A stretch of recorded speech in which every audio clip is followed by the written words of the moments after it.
Hello and welcome to episode 12 of the SRA podcast. We return for another week of varying stories of varying quality. Joining us, as always, at this point is Faye, our official, unofficial co-host, and apparently now, I forget the term that was used in the committee. Was it Public Relations Commissar? Well, as a libcom, I sort of disagree with the commissar part, but I guess that's my job now. Glad to be back on, Alex, and I hope my audio sounds a little bit better for the people listening. I've upgraded my microphone and gotten a pop filter and other things like that, so hopefully we should have a bit better audio quality going forward. Well, we'll jump right into the first story of the night, which is maybe not something to dwell too long on, because honestly these things are a dime a dozen nowadays, I think, but it is a story about the Republican Party abandoning its principles. Apparently folks feel like the Republicans are not doing what they're supposed to be doing, that in this age of Trump and stuff, that they're just they've just abandoned all their principles, and this article uses words like responsibility, stoicism, self-control, frugality, fidelity, decorum, honor, character, independence, and integrity. Apparently these were all traits that the Republican Party used to hold until Mr. Trump came along and just ruined the whole party. But I think we can have a pretty good discussion about how that probably was never the case. At least it hasn't been the case for a long, long time. It hasn't been the case during my lifetime. The earliest I can remember on Fox News was, screeching about Democrats for not supporting President Bush, and I remember a little bit of the Clinton scandal. Just from the very beginning, when have the Republicans ever been stoic or frugal or had decorum? It's not. That doesn't describe who the Republicans are. That just describes the window dressing they like to put on. Yeah, for the party of financial responsibility and things of this nature, it's they sure aren't showing their stripes very well, if that's how they're supposed to be. And decorum, honor, character. I disagree on these terms on the basis that it's exactly that. It's window dressing, and more than that, I found that these terms often are used to shame people in politics, that the common masses don't have any of this, as they say, and so but these educated elite politicians do, and it's a way of trying to paint their opponents in a poor light, that to say that they're the civilized, respectable statesmen, when, it's tone policing and gaslighting, and it's used to shut down the conversation. Anytime someone gets upset about a social justice issue, they could just say, "Oh, you need to approach this, you need to have better self-control. You need to not get so emotional." It's just used to shut down honest conversation about things that actually affect people's lives. You're not allowed to get emotional over anything unless you're crying over a bald eagle rescuing a baby wrapped in an American flag. If black people suffering from poverty and violence in cities, or from discrimination, you stop being so emotional. It's disgusting. It is. It absolutely is. And this is obviously, these are lifetime long politicians. These guys up in Congress have been there for a very long time. And it's not like their behavior has changed overnight since Trump got into office. It's still a lot of the same faces and the same seats. And especially looking at this stuff with Brett Kavanaugh, the level of immaturity on display from all fronts of this, that not only Kavanaugh himself just losing it on the stand, but then also these senators interviewing him that are supposed to be really giving him real hard questions. So just the amount of immaturity on display, it's all an illusion. And for to have think pieces talking about this where don't we wish it was the good old days when, Republicans and Democrats sat down with each other and brokered deals, and it's only the good old days for certain class of people. I've heard an analogy made that Democrats think about the West Wing the same way that Republicans think about the 1950s. It's this mythical, pastime that we just wish we could go back to things where, back when things were great, when things were done properly and there wasn't all this animus. No, this isn't the West Wing. That isn't the way politics work. Yeah, I think that this myth of civilized discourse in politics is just, it's a myth. That to say that politics has ever been civilized, I mean, it hasn't been since the foundation of the country. That since the very first days, people were throwing insults at each other. So to try to say that Trump is some brand new thing is to try to hide the fact that these things have been going on for a while. Let's not mask the point that it's not that Trump doesn't represent something new. It is true that Trump is a representative of a new order where people don't try to dress themselves up in this, that Trump makes no claims about being civilized or, having good decorum or character or whatever. He very much embraces the fact that he is not any of those things, that he embraces the fact that he says it like it is. And there's a new wave of people coming around that say it like it is. And, there's this thing that we aren't doing the window dressing anymore, and that's kind of concerning on multiple levels. At the same time, let us not pretend that things have really changed that much, that, again, the same people are in power, the same people making decisions, that we've got a new head of state who can push these conversations in particular ways, but Congress is still going along with so much of this. I mean, nobody's forcing Senator Hatch to go and vote yes on somebody like Kavanaugh, but nonetheless, here we are. And don't forget that while complaining about Trump and what an awful president he is and how dangerous and unstable he is, House Democrats voted almost unanimously in a higher percentage than the Republicans did to give an unprecedented, just enormous funding increase to the military for this year, for next year, and just an enormous sum of money. And it's pretty clear that there's no real fundamental disagreement on the underlying politics. It's just a disagreement in how people present themselves while doing this sort of politics. Absolutely. And that kind of goes into this next topic of we have received an international court ruling that the Hague, we have received a ruling from the Hague that basically our sanctions against Iran are not good. They have been ruled inhumane, that we are denying humanitarian supplies or having the effect of denying humanitarian supplies to Iran via our sanctions. We've imposed severe restrictions on their civilian airspace, so it makes flights in Iran and out of Iran very difficult to operate due to these restrictions. We're not going to abide by it. On multiple occasions in the past, America and Iran have not abided by rulings from the international court, which, that's a real honorable thing to do, to not obey court rulings from a body that America was instrumental in establishing to, maintain the world decorum. But multiple presidents before Trump have ignored it on both sides of the aisle. So I don't know where the think piece about that is as to why we are being so flippant about things like this. But the United States likes to wrap itself in the aura of supporting international law, but we almost never follow it.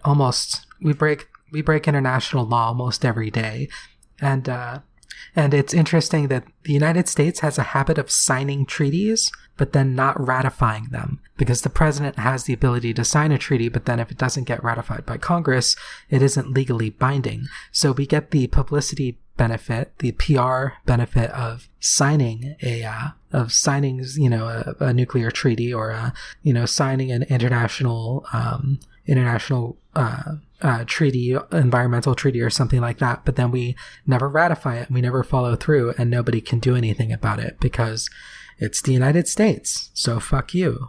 Yeah, that's one of those things that the ability to enforce rulings unfortunately comes down to your ability to go in and impose your own sanctions against a individual or government if they don't abide by the ruling. And America apparently actually has a law that's been talked about recently that, since the international courts are looking at America's involvement in the Iraq War and things that transpired during that, there's been more talk about potentially issuing international warrants for the arrest of individuals in these cases. And there's actually a law on the books that says we can literally invade The Hague if they take an American citizen into custody. And so that's just real encouraging that, we'll totally abide by your decisions, but here's a law that we have on the books that says we can literally use military force to get somebody you take into custody back. Yeah, international law is basically toothless and only really applies if if one country has the military force to impose it against another. But in the grand scheme of things, it's really not. It basically almost doesn't matter.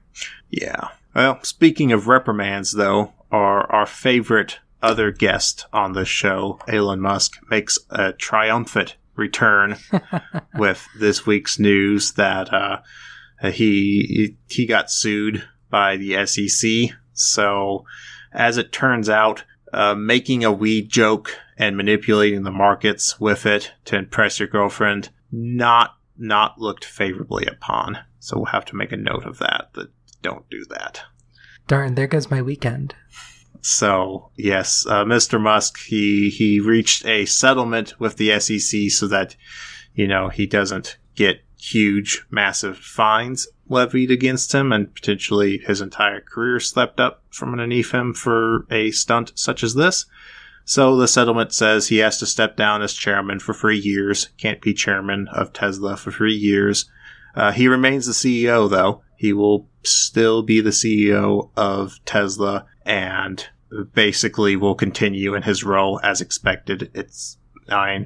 Chairman of the board it's a powerful position, but at the same time, he's still just as influential as he ever was in the company. So he's still doing the day-to-day operations of the company. He's still overseeing production and all of the major officers of the company. It's just he isn't also negotiating necessarily with the other investors the way he was as chairman, and he doesn't have the ability to replace officers at his own will as chairman, I don't believe the chairman of the board can replace people on their own, but certainly their recommendation carries a lot of weight when they're talking to other members of the board to do something like that. Indeed. So we'll see where Musk's journey takes him next. It's probably about time for him to sell his shares, move on to some brand new adventure to revolutionize maybe. I don't know what's left for Musk to go into. He did PayPal, so he figured out how to send people money over the internet, and now he's figuring out electric cars, and I don't know what he's going to try to introduce the Musk charm to next. Maybe he'll go into the weed business. The weed business is alive and booming as states legalize marijuana. So maybe Musk will take his signature entrepreneurship. We'll go ahead and call it. He'll invent a drone that'll fly a joint directly to your lips. Actually, that sounds like a perfect business venture for us. I am 100% in I'm support into of it. this. We need to figure out a good name for it, though. Sky High. Sky High. Sky High could work. Yeah. Well, let's go with Sky High. That would be. That's the next thing, guys. I think this is it. I'm gonna close down the podcast, and we're going to make this a thing. We're going to be a Silicon Valley startup, and we're going to get bought out by some other company, and we'll live at large. We'll go on Shark Tank. That's exactly what we'll do. And our display will just be a guillotine. Now there's an idea. Unmanned guillotine drones. I see a future in that. I do too. Well, let's not be too bogged down in our capitalist ventures. Let's turn our eyes right to a recent article that I guess the Jesuits recently put out about democratic socialism and Catholicism. So this was an article that I saw come across my feed recently. Let me pull it up here real fast. I have this article pulled up in front of me. It is by Brianna Jacobs, and it is for the Jesuit Review, and it is discussing how democratic socialism is compatible with Catholic social teachings. It talks a bit about folks like Alexandra Ocasio-Cortez and other leading figures in the DSA and movements around it. Basically, it's just talking a bit about it's just talking a bit about how the history of Catholicism makes it feasible for democratic socialism to be an accepted philosophy. Of course, liberation theology is alive and well. And as a Christian socialist, I completely agree that there is plenty within biblical teachings to advocate and promote the socialist leftist system.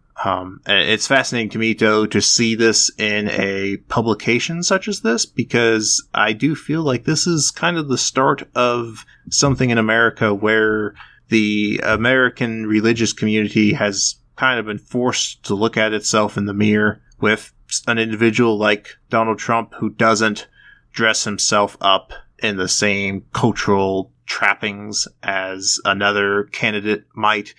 We've traditionally seen both Republicans and Democrats dress themselves up in very evangelical clothes, but have always managed to kind of keep their actual values at an arm's length when discussing these things, and just kind of, go with the flow and, put on a good show, but don't actually show biblical basis or what are their beliefs. And now we have somebody like Trump who forces the religious community here in America to look at itself and say, who are we supporting? And I do think this might be a moment where many religious groups could actually be turning to something closer to leftism. I hope so, but from the indications I've seen, my own mother is a conservative Catholic, Irish Catholic, and I've noticed a trend where there are people who will claim to be Catholic or who will claim to be of a, mainstream Protestant denomination, but culturally, a lot of these people are much closer to evangelicalism. My own mother, over disagreements with Pope Francis, has actually become a non-denominational Protestant, and largely abandoned sections of her Catholic faith. She's currently heterodox from anything else, but it's sort of telling that some people, when faced with the choice between their cultural values and what they believe to be the Word of God, many will stick with their cultural values, including supporting the Republican Party, which is as much a cultural value as football or beer for some people. Yeah, I do think that when people have to confront this question, just as people have to confront the question of economics, that when they see the failures of the system that we have today under capitalism, there are different options. You can take a socialist route to it to solve this economic crisis, or you can take a reactionary route to it. And I think in just the same way, when folks have to face what their religious institutions have been promoting for all this time. I think that people can either realize that these teachings and these actions from these religious institutions are incompatible with basic human decency, or they can reject it whole right and just cling to their own cultural trappings and shape their beliefs around that, rather than going along with what is being shown as. Are they changing their values to fit their religion, or are they changing their religion to fit their values? Exactly. And I think it is worth noting as well that since this does come up in leftist circles every now and then, of the place of religion in these things, we can consider states like the Soviet Union, where they had a very strict atheistic doctrine put into place at the state level. Just like all things, there are many different implementations of leftism across the world, and especially in South America, which simply does not get the credit it deserves from, I feel, really anyone, be it on the conservative right-wing side, which will constantly seek to disparage South American countries as just, backwards nations, but even leftists who will rail about the actions of imperialists in the region. And certainly South America has been very much affected by imperialism and has been repeatedly repressed in its political activities.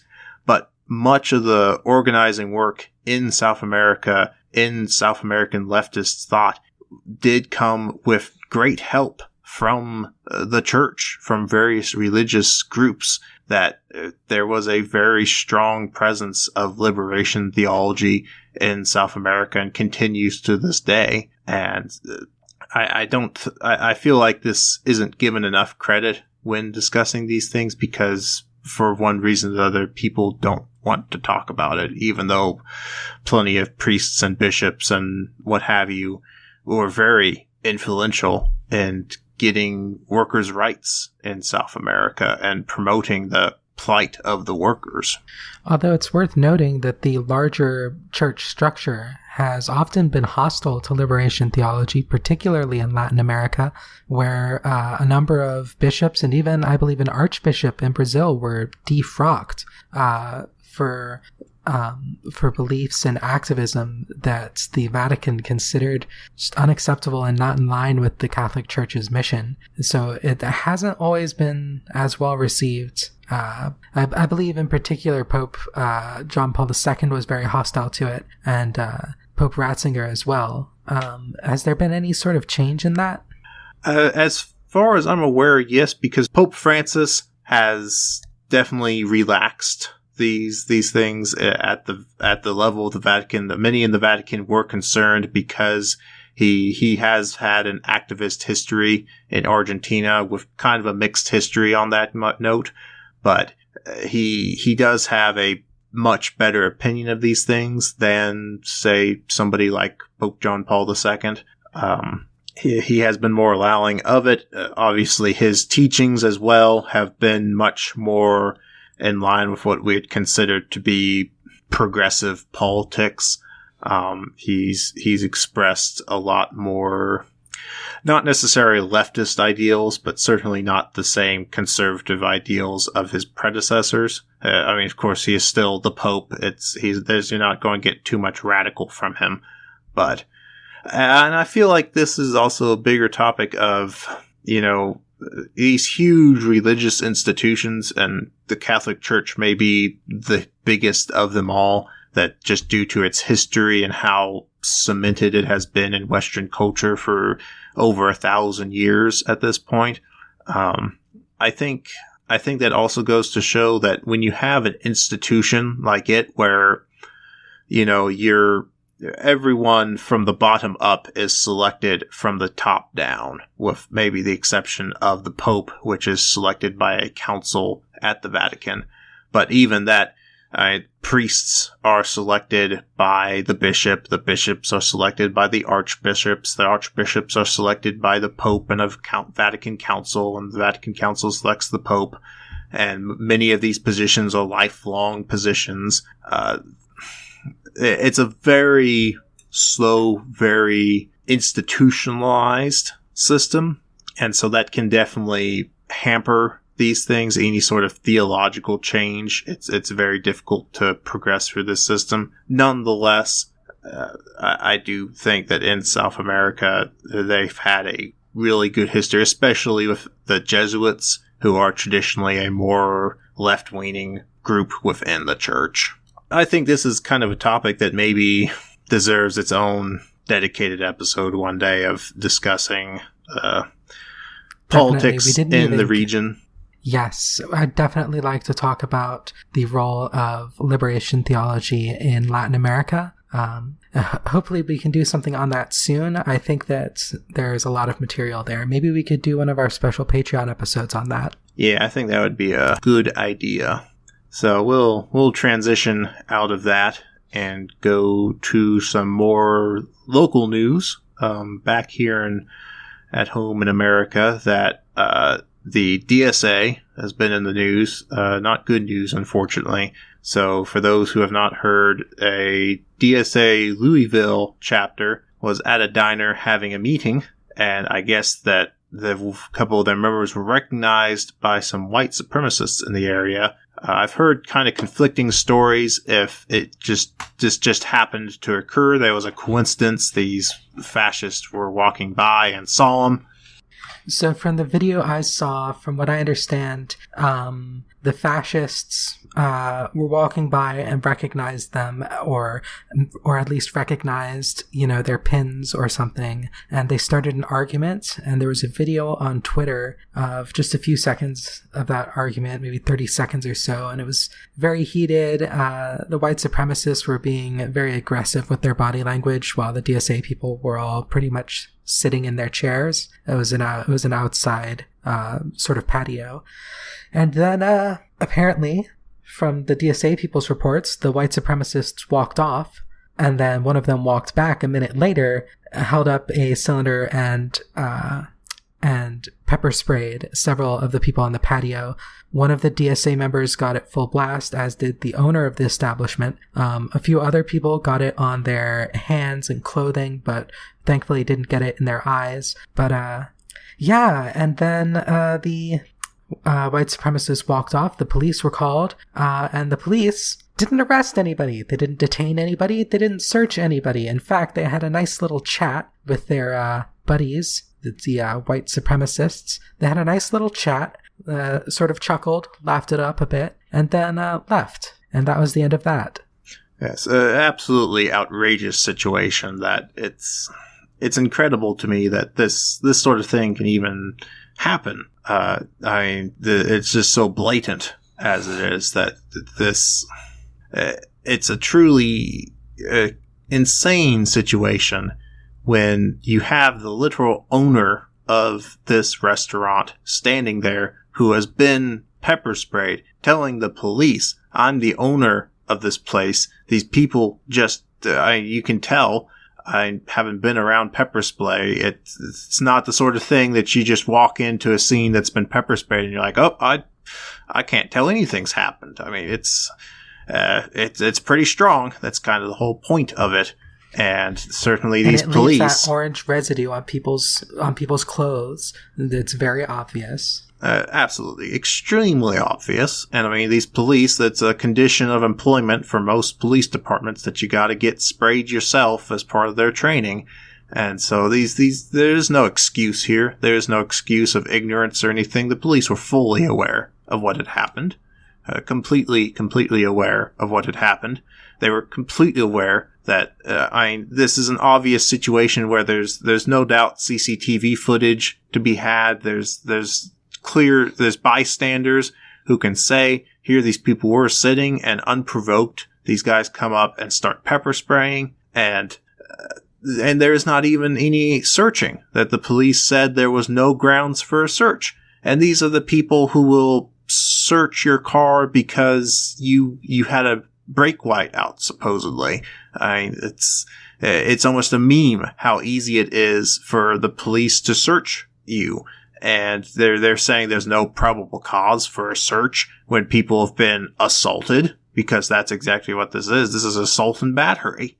I mean, the pepper spray is no joke of a weapon. Pepper spray can, if it's used improperly, can cause severe damage, can really hurt somebody, especially if they have respiratory problems to begin with.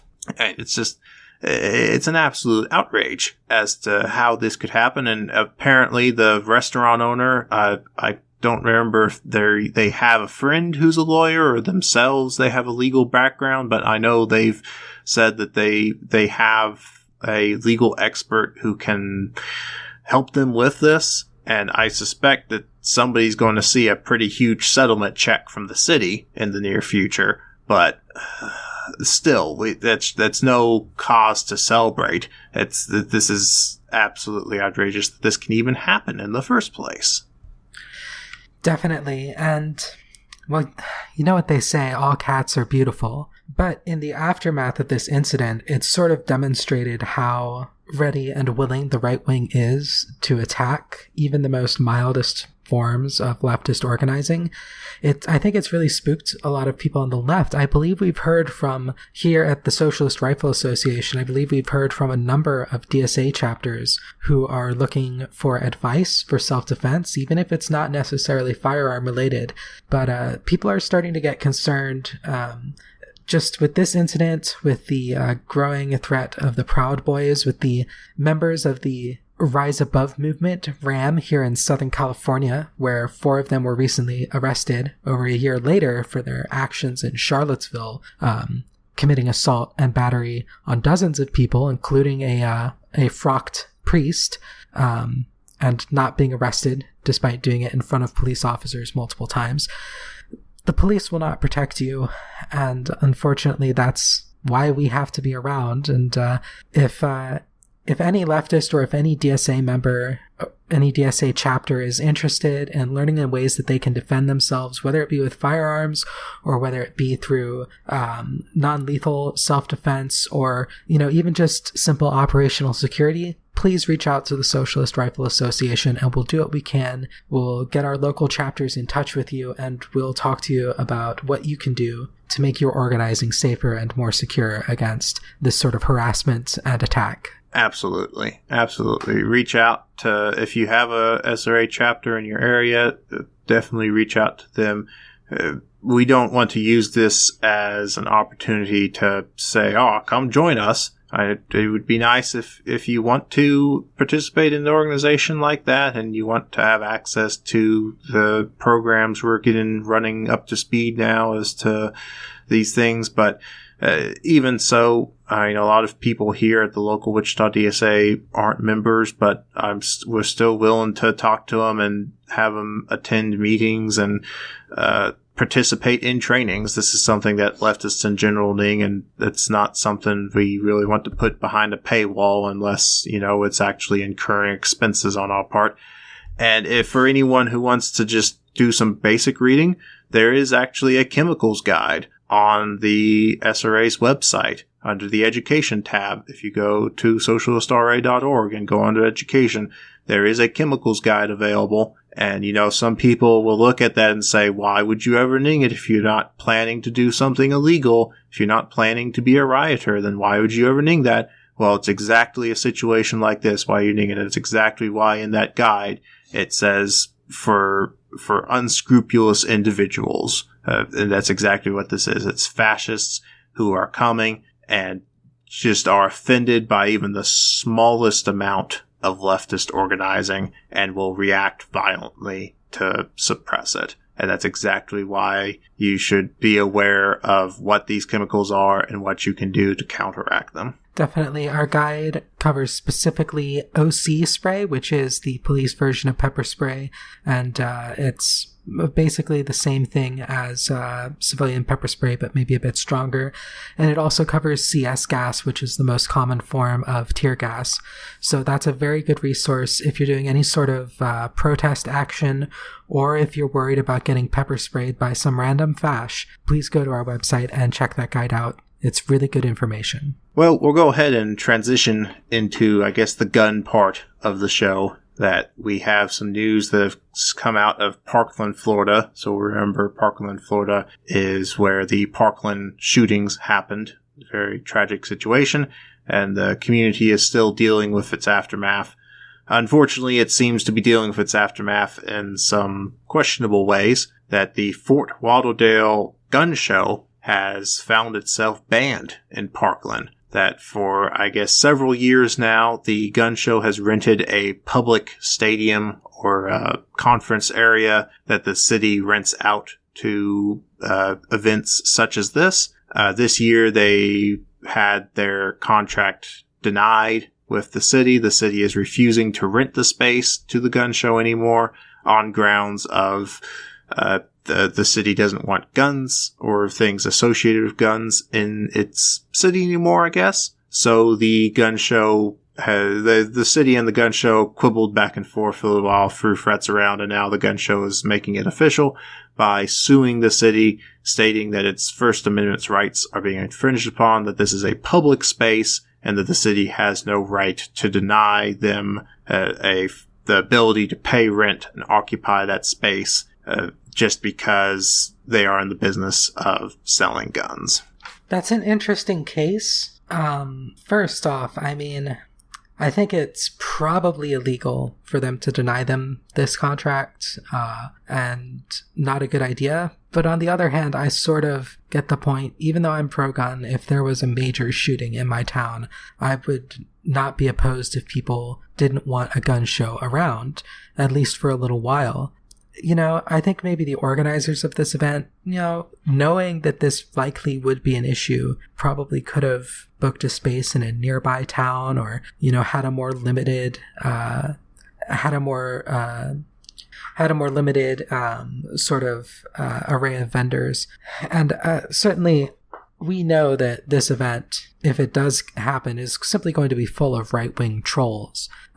There's going to be people selling merch directly referencing this, unless this gun show organization makes a point of censoring that sort of content. There are going to be people deliberately trying to, quote, trigger the libs, deliberately trying to get a rise out of people, and it's going to be probably a huge disruption to the community. So I think that in a moral sense, I don't know if it's right for the city to block this contract and deny them this space, but I think the gun show should maybe have been held somewhere else anyway, without it having to get to this point. It just doesn't seem like a good idea in the current political climate.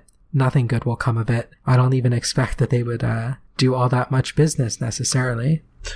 Yeah, unfortunately, I feel that, you know, it's not the greatest on the city's part to be denying them this, certainly. But I feel like that's one of those things that it starts there and then it kind of spirals outward. At the same time, yeah, in good taste, this is probably something that the gun show maybe should have delayed a little while longer. But then we have the question of how long is long enough. And of course, some liberals would say never is long enough, that it should never be back. And certainly many residents in Parkland feel that way, that they just want this completely removed from the community. And it's part of why this is happening, that the city officials denied the permit and the rent space to the show.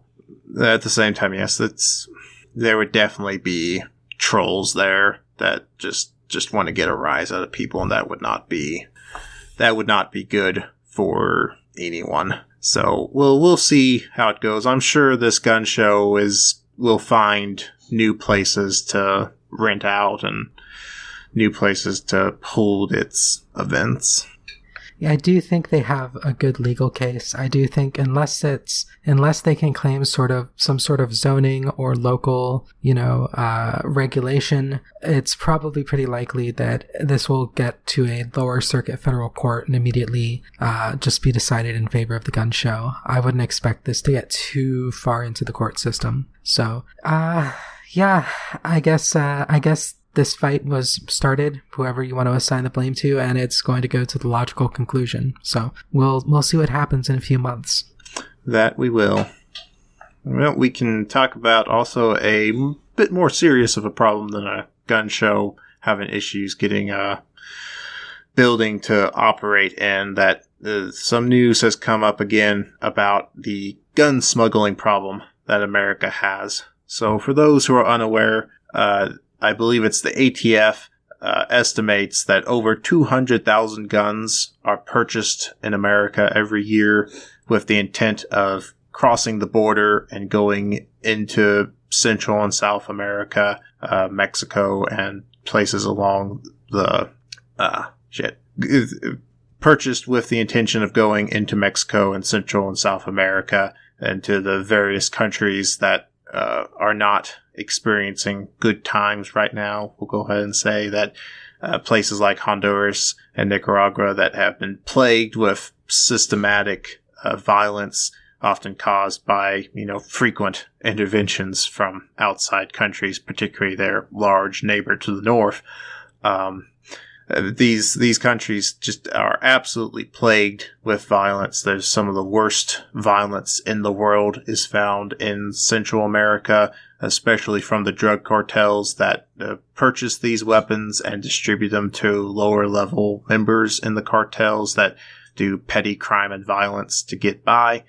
And it is a serious problem that these weapons sell for huge amounts of money, that a gun that can be purchased here in America for $1,000, a new Colt AR or something like that, fresh off the assembly line, can be sold for $4,000 or $5,000 past the border. And of course, these drug cartels, with the business that they are in, are flush with cash and can afford that sort of thing. Probably also not helped by the Fast and Furious program, which was a program operated under President Obama, wherein we intentionally sold guns to criminals and drug cartels in the hopes that we could trace those guns back to the criminal organizations that use them. And of course, that sure worked out well. Yeah, that kind of blew up in their faces when 2 border agents were shot dead with the very guns that I forget which agency was. I think it was the ATF that sold the guns in the first place. 2 of the guns that the ATF sold to the drug cartels ended up being used against border agents. So that turned out not great for them. I think it's sort of worth discussing the current state of the cartels in Mexico. Not necessarily in terms of which cartel or which family is on top at the moment, but more in terms of the structure of these sorts of organizations. The hold that the Mexican government has on its country is rather tenuous. Around the federal districts, Mexico City, and around the sort of central plateau, up as far north as, say, Aguas Calientes, and maybe a bit further north, the Mexican government keeps a pretty firm grip on things. The police there are relatively loyal. The military can be deployed to any trouble spots. But outside of that core area, the Mexican government's grasp is often pretty weak.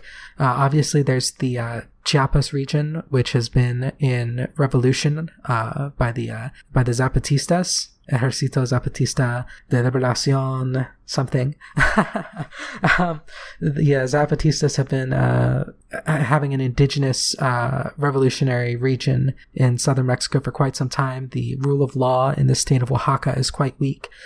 And then in the far north, along the coasts and in the Yucatan Peninsula, the cartels hold a significant amount of power.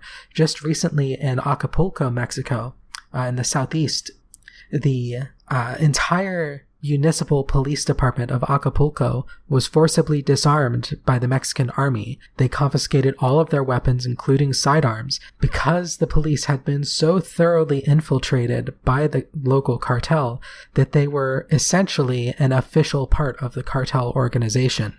And the entire department is now under military investigation. The police in Mexico are very often corrupted, paid off by the cartels, or integrated into the cartels themselves. Often police officers' families will be abducted by the cartel, and they will be blackmailed into committing crimes on the cartel's behalf, or be blackmailed into working for the cartel, and with sort of a carrot and stick sort of situation. Join the cartel and we'll reward you, resist and we'll kill your family sort of deal.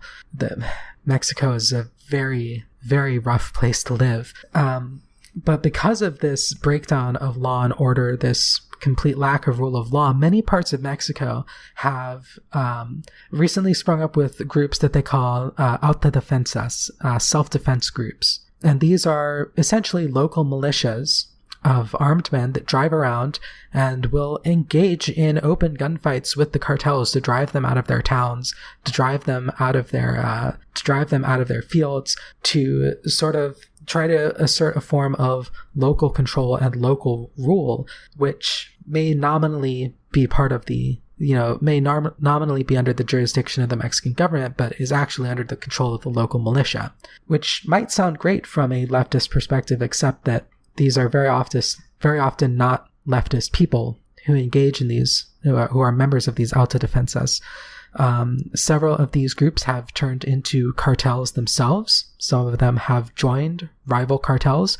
Cartels will supply and arm and train autodefensas in rival territories to disrupt their organizations. And part of the increase in the sale of firearms to Mexico has been weapons that are being supplied to autodefensas, either them purchasing them from coyotes crossing the border, or them being supplied by cartels who are seeking to undermine their rivals. And so that's sort of a major issue. There's also been a flare-up in the endless fighting in Nicaragua, and of course the situation in Venezuela is quite precarious at the moment as well, so I would not be surprised if some American guns are making their way down there. But it's a really ugly situation, especially in northern and southeastern Mexico and throughout Central America. It's a problem. Yeah, it's one of those situations that I struggle to find good answers for, and this is something we have to remember. Drug cartels are, at the end of the day, another form of business, and I think that's the problem, that people often treat them like they're not like they are, and that's why I kind of like the book Narconomics, that it's a really listening to it. I have the audiobook version, and listening to how the economies of this work, from the production to the eventual end distributors and all the steps in between. It's a really fascinating thing, but it shows that this is it is essentially a corporation that does not care for the rule of law in the same way that other corporations that act in a legal, legitimate way might. Not to say that corporations don't break the law all the time. They do. But when your main product that you sell is illegal and simply admitting to owning it will put you in jail, it sort of makes it difficult to litigate disagreements with your competitors. And when you can't settle agreements in a court of law, you start to settle them with guns. And that's really all a cartel is. It's an illegal company with a lot of guns. Exactly. And this is why, as America moves towards marijuana legalization, this has cut into the cartel's bottom line, that the biggest buyer of drugs this side of the planet is America. You don't really have much of a good time selling drugs in poor countries. People don't have the money, nor do they have the ning. Drugs are very often a rich man's game. Of course, it affects impoverished communities quite worse, because the impoverished communities don't have the support systems necessary to deal with these drug problems. But at the same time, of course, the poor in America are very different from the poor in Honduras.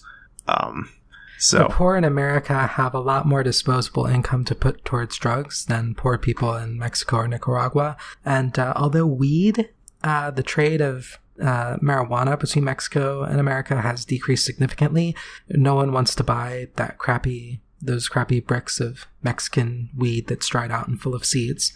So I've heard.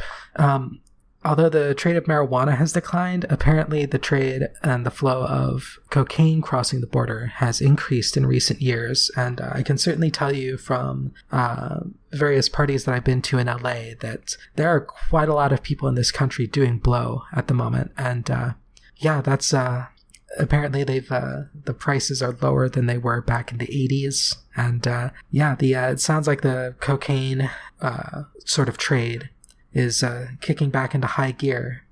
Yeah, and unfortunately, not to good results. Of course, cocaine is a very valuable drug, very easy to pack and ship, and that only further encourages purchasing guns to defend the product and purchasing guns to take the product. It only further breeds the systemic violence that is now readily found in these countries, and it's something that through destabilization, there is always a government that seems to rise. That there is always something to keep the order, and so if your central quote unquote legitimate government is stabilized by, say, a powerful neighbor sending its troops in and disrupting your government, then other governments will take its place. And we hope that, a people's government can fill that void, but so often than not, it's thuggish brutes that come in and make their criminal will imposed on the people. So, not a fun situation. After that dark story, we'll transition to something a little more lighthearted. So anyone who follows me on Twitter will have seen this coming. Maybe I put it out there that this might be a story we talked about, and is it necessarily related to leftism? I don't know, but it's my podcast, and I want to talk about it, and I think there's a good discussion to be had about it.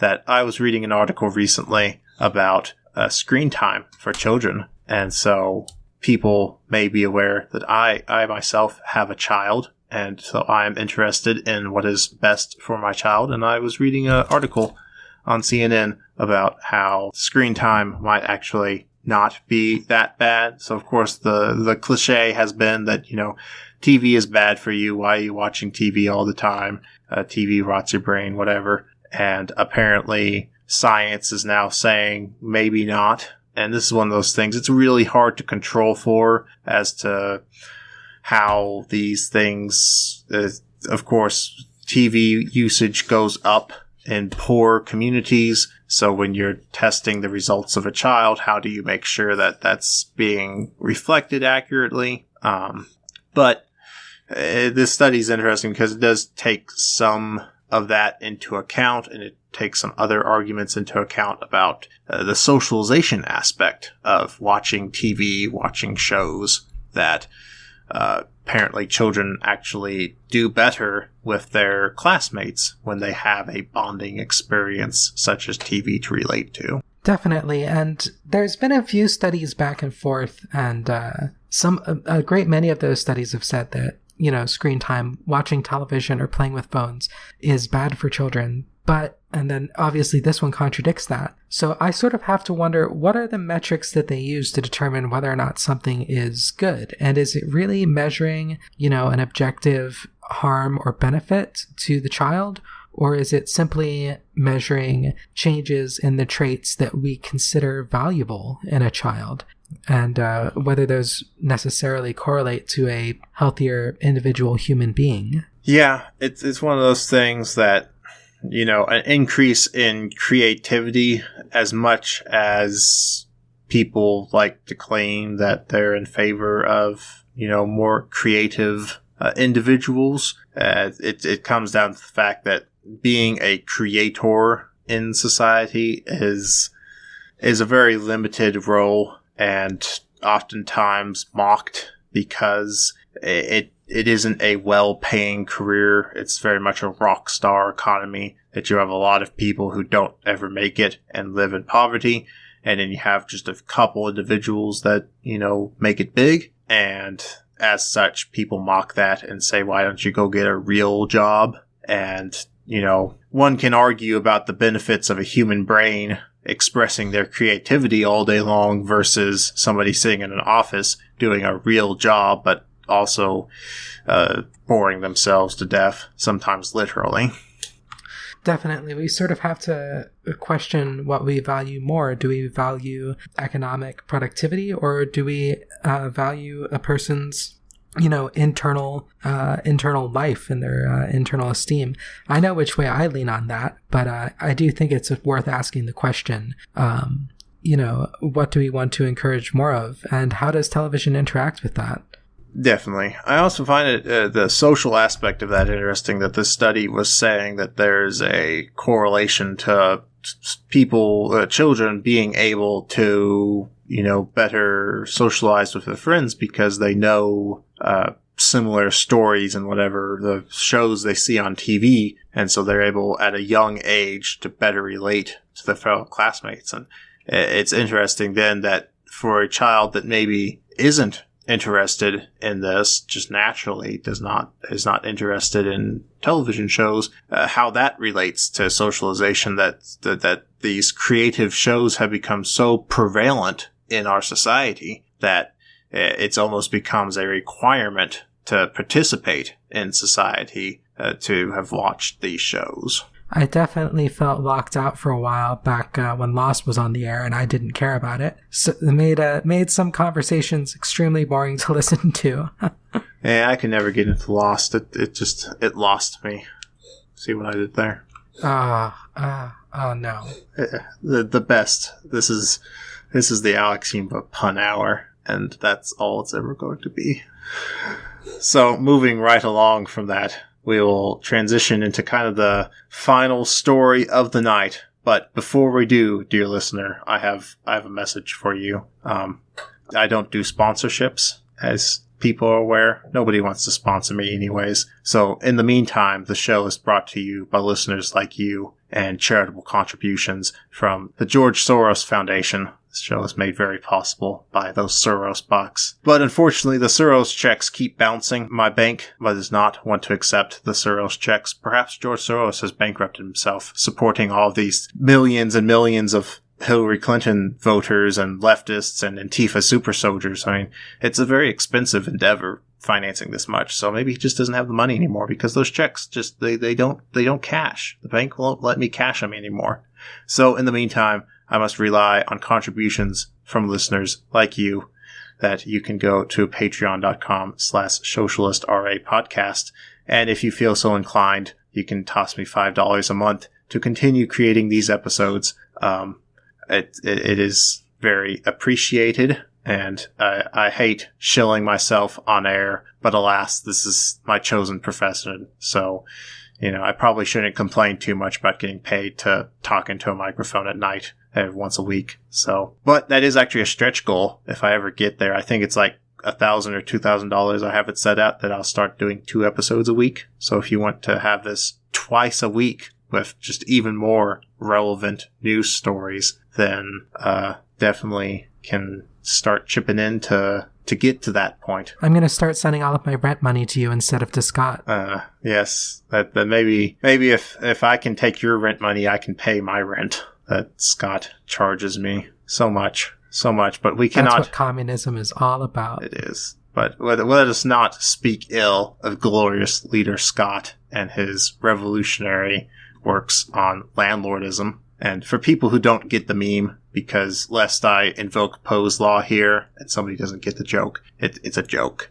Somebody tried saying Scott was a landlord, and it's just so silly. It's just the silliest thing ever. And we now make jokes about it because it's silly, and people should feel silly if they actually believe that.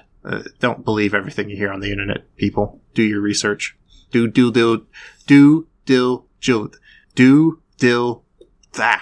I can't.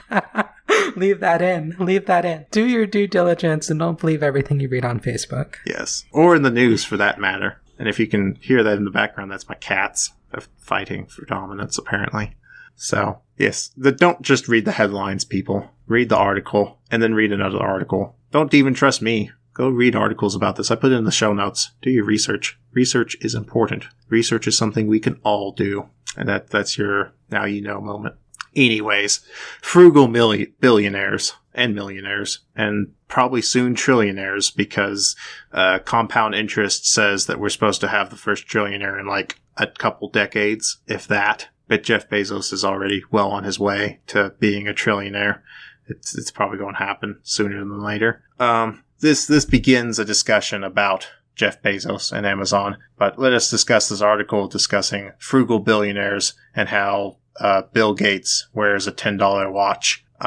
This is just a silly concept that there's a frugal billionaire, and it serves as a shame upon the working class, is what it ultimately does. It serves only to shame the working class, that when a working class individual goes out and treats themselves to something, there's some arrogant person standing around the corner to say, aha, you're poor and you just purchased the brand name hot dogs instead of the generic name hot dogs. We know that the generic name hot dogs have little pieces of bone in them, but because you bought the brand name hot dogs, you are not appreciative of your economic status.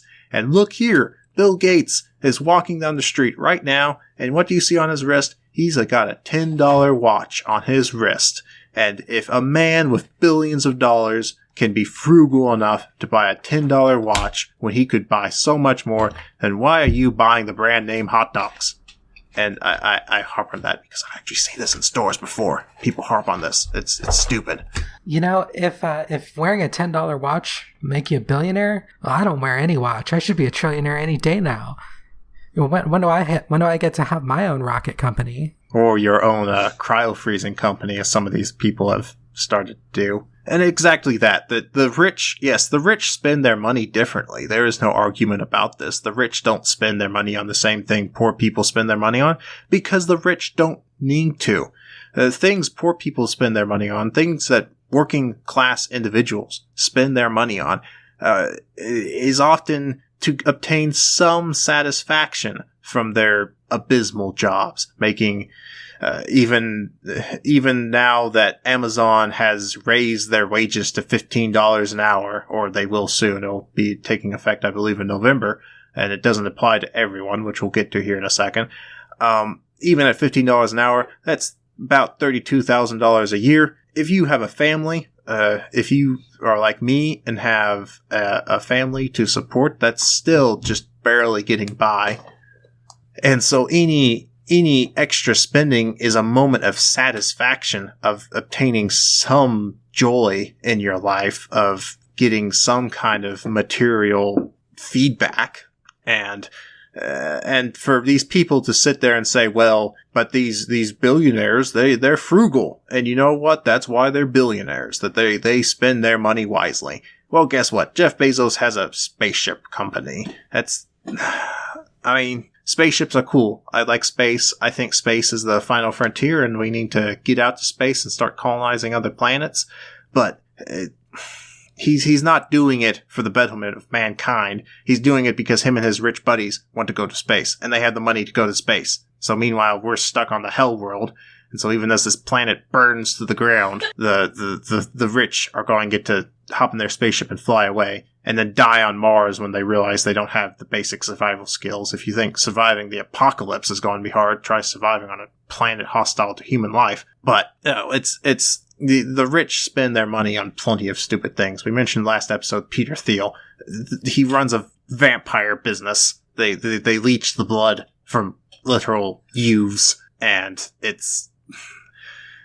you can't tell me that that's being frugal, buying the blood of a teenager. That's just outright insanity. That's not frugality. He probably bought the $10 watch just for the novelty of paying for something with cash instead of just having it magically fall into his lap. Anyways, $15 an hour is the rallying cry for many minimum wage advocates in America. And Amazon recently bucked to public pressure that Bernie Sanders was pushing for a bill in Congress that would penalize companies for exploiting the public welfare system to underpay their employees. And then, Amazon's facing a unionization effort within its warehouses and within Whole Foods, which is a company it recently purchased.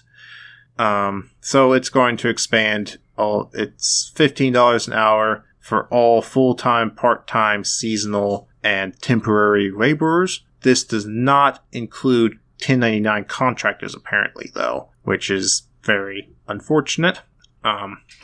1099s make up a majority of some departments in Amazon, particularly delivery. So this is this is sort of what always happens whenever labor starts to get organized. The bourgeoisie comes in and offers some sort of concession. They say, "Oh no, we've heard your cries, we've heard your concerns. Here, we've fixed things. Here, you can have $15 an hour. Oh, also, we're cutting your bonus," which Amazon is doing, and also it doesn't apply to contractors. And also, one thing I think is worth keeping in mind is that the $15 an hour rallying cry for increasing the minimum wage, it's great and all, but the issue is that the dollar is a moving target, and inflation has been ticking upwards for years now, and we're currently sitting around 2%, which doesn't sound like much, but over time it adds up. In 2015, when Bernie Sanders' campaign started, the $15 an hour was, certainly very close to a living wage in many parts of America. Maybe not our, most expensive cities like LA and Seattle and San Francisco, but it was certainly a good amount. It was a good amount to be paid. In the year 2018, though, in the intervening 3 odd years, the value of $15 an hour has fallen and is now equivalent to I believe it was $13.50 in 2015 money. So this goal of $15 an hour has been devaluing over time. And Jeff Bezos rising to this standard now is much less impressive and much less beneficial to the employees if it had been implemented several years ago when $15 an hour was a greater amount of money. And it's sort of, I think, part of what we need to realize is that minimum wage needs to be tied to inflation, because otherwise it will just devalue over time and become less worthwhile. So even though the $15 an hour, it's a good thing, it's a worthwhile concession, but that's really all it is. And it's nowhere near as generous as people might think at first, because it's just not, $15 an hour isn't all that much money. And the fact that Amazon had to raise its wages to $15 an hour sort of just tells you how badly they were shortchanging their employees before. Oh, absolutely. It's and people will say, well, why are you so greedy? Why are you so greedy? Why do you want even more money now? You just got this. Can't you be satisfied for 1 second? And it's like, well, no, because the problem is still the same. People still are going to have trouble surviving on this, especially in higher cost of living states like California, where the cost of living is being driven higher and higher by gentrification and things like that, of where Amazon is perfectly willing to pay high-level individuals outrageous sums of money, but won't pay its workers as much as its high-level individuals are. And obviously, there is going to be some pay disparity. Nobody's here saying that a senior software developer that's been doing this professionally for 30 years ought to be making the same as an introductory warehouse worker. But there's a limit to that there's a point where the value of your labor that just is not that much greater than somebody working on the shop floor. And certainly everyone deserves to have a living wage, and a wage that is proportional to how successful the company is. And as a syndicalist, it's my deeply held belief that the workers need to have their shares of the profits of the company. That doesn't mean that every worker everywhere makes the exact same amount of money, but they need to have their share, that you work for your money and you get the value created by your work. And that's a very basic leftist principle, that people ought to be rewarded for the value of the work. And what happens is exactly the opposite nowadays, that wages are driven down by these companies that seek to sap more and more of the value that workers add to the company, because that's what's happening. Workers fuel the economy by adding value through their time and efforts. That they have a skill, and even unskilled labor is in its own way skilled, that you still are doing something to add value to the economy and to the system you're working in. And Amazon can afford to do this. Amazon can completely afford to do this, but this means that somebody isn't going to be able to be paid the ridiculous sums of money that they get. And you see this across society, across the economy, that businesses regularly engage in this practice. And of course, somebody's going to come up to me and tell me, "Oh, but Alex, these small businesses, their CEOs only make $100,000 a year. Are you saying, when you say all CEOs are awful people and they're making millions of dollars, but here you can see that the CEOs on average don't make that much money?" It's like, well, fantastic. Yes, your small mom and pop business or your small local business, their CEO isn't making ungodly amounts of money. Thank you for pointing that out. Can we get back to the point that Jeff Bezos earns by compound interest hundreds of thousands of dollars like every hour? That just by the pure math of the situation, that Jeff Bezos doesn't have to lift a finger, and his money is so large that it just makes more money, which in turn makes more money because wealth is accelerationist, that the more money you have, the faster you get more money. So, and even beyond just Jeff Bezos' personal fortune, which is an absolute fortune at this point, but is also a lot of funny money. It's a lot of stock valuation and things like that, of these intangible money valuation concepts that are hard to actually quantify when it comes down to it. The Amazon itself has room to give its workers more raises. And certainly it's, as you were saying, it's inflation. Inflation keeps happening. And somewhere Charlie Kirk is getting ready to make a meme about how inflation is caused by minimum wage going up, which, no, it frustrates me every time I see that. Minimum wage does not cause inflation. It's this stupid idea that you get these memes on Facebook where it's like, oh, if you give McDonald's workers $15 an hour, then your burger's going to cost $20. It's like, no, that burger, the labor going into that burger that you're eating, that you're consuming, even as you berate the people who make that burger, because you apparently want to consume the services of another while telling them that they should get a better job, that you simultaneously make the reason for this part of the economy to exist, and then you're engaging in it while advocating against it, basically.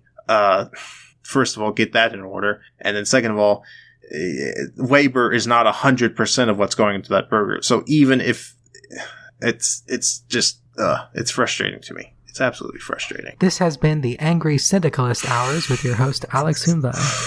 It is absolutely frustrating. And of course, this is just to avoid unions, because Amazon workers are getting fed up with having to pee into bottles to make production quotas, and unions are delving into it. The Teamsters have been looking into it. Even the machinists have been looking into this. Service workers have been looking into this. Whole Foods has a active union organizing campaign going into it. And I guess team lead, supervisor, and management are now being briefed at Whole Foods about how to recognize the signs of unionization and report it to corporate so corporate can take care of it. And just a lot of union busting tactics going on, because why would the workers ever want to band together? Why would workers ever want to, negotiate their fair share? Because you could just go to the boss on your own. You can negotiate with the boss. You can be self-reliant, that you are an individual and the individual rules in America. And you can go into your boss's office and you can tell him, I want my raise and I want it now. Of course, when they fire you, that's going to be really disappointing. Definitely. And speaking of unions, So I believe you mentioned earlier something about Teamsters within UPS, the Teamsters union within UPS attempting to pass a deal that is maybe not such a great deal for the workers. Yes, which this is something else that we should talk about for a little bit. That unions are great. As a syndicalist, I think unions need to have even more power, and I'm a big supporter of the IWW, and I think we need more and more unions. But as part of this, unions must be democratically run, and unions must take care that their leadership does not become corrupt. And a lot of this becomes through institutionalized power structures in the union. And so you can look at how different unions do these things. That, for instance, I want to say United Electrical Workers? Yes, the United Electrical Radio and Machine Workers. They are self-proclaimed America's most democratic union, and they really hold to that. They elect their stewards, they elect their business agents, they elect their delegates, they elect pretty much everyone in that union. And that's honestly how it ought to be. That if you're having representation in your union, it needs to be elected. You can't have nepotism get into place and have people start appointing other people into positions where you stand the risk of not having the workers actually represented, and you run the risk of collusion with management. And this is exactly what's happened in the Teamsters, that the leadership under their President Hoffa is absolutely atrocious. He's run into trouble before in the union, and it's a lot of colluding with management, that these people get their way into these positions and then they start colluding with management, and they become as big of a problem as your boss is. That now you have to not only deal with your boss, but you have to deal with the union as well. And the way to fix this is that you can have the union set up in a democratic fashion where you can get rid of these people when they start causing those troubles, and you can delegate power at many different levels so that no one person or one group has the authority over everything.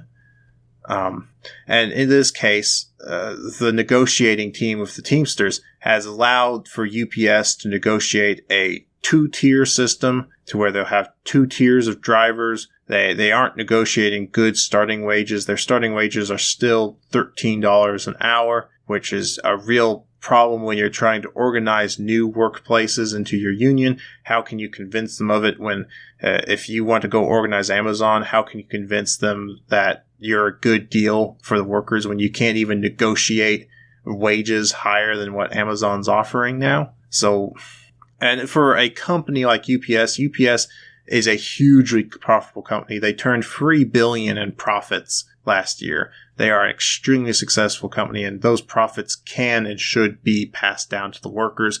And instead, the Teamster leadership is being extremely ineffectual, and they need replaced is what needs to happen. Absolutely. I don't really have any other comments. You sort of did a number on that topic. I'll also say on that, there is unfortunately not much planning going on. That it looks like the Teamsters, the rank and file, are going to turn this deal down, that they're going to have a vote member-wide on it, and probably going to turn the contract down. But what's going to come after that, nobody can really say. There's not a good game plan for what's going to happen. That if they go on strike, there's not a good game plan for what do we negotiate next. And it does take strong leadership. It takes somebody coming in from the rank and file and being able to rise up and provide a clear path forward and what needs to be negotiated from management. And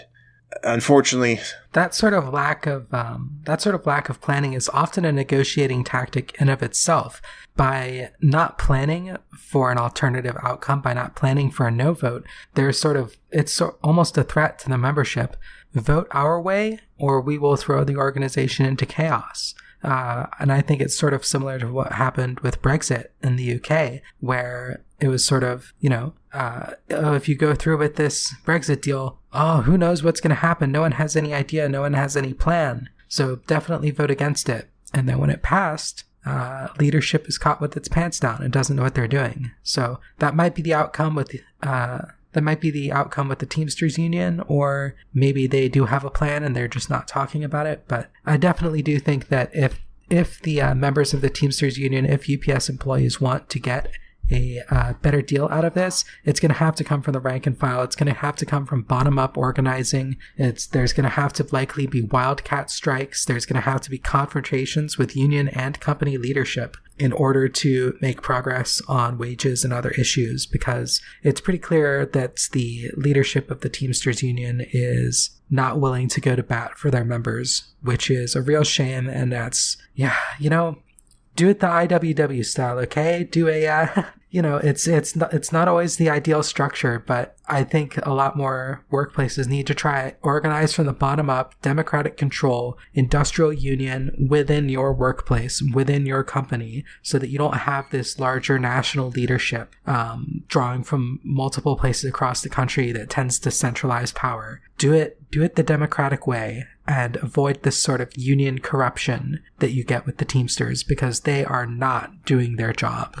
Absolutely. The IWW method is really, it's a good example to look at, and it's a good way to run these things. I don't agree with everything the IWW does. I don't really like the term limits they put in. I think that's a bit restrictive on organizing, but I do like what they do, and I'm a big supporter of the IWW. So, I think that's a good note, Azini, to end the episode on. So I hope everyone has enjoyed the episode. It certainly seems like people continue to listen to the podcast for one reason or another. Certainly people got a little upset when I had that hiatus and there were no new episodes out. So I appreciate that. I do. If you go missing again, we're going to have to rely on Sky High to keep us entertained in the meantime. Oh, that's don't worry. That's already in the works.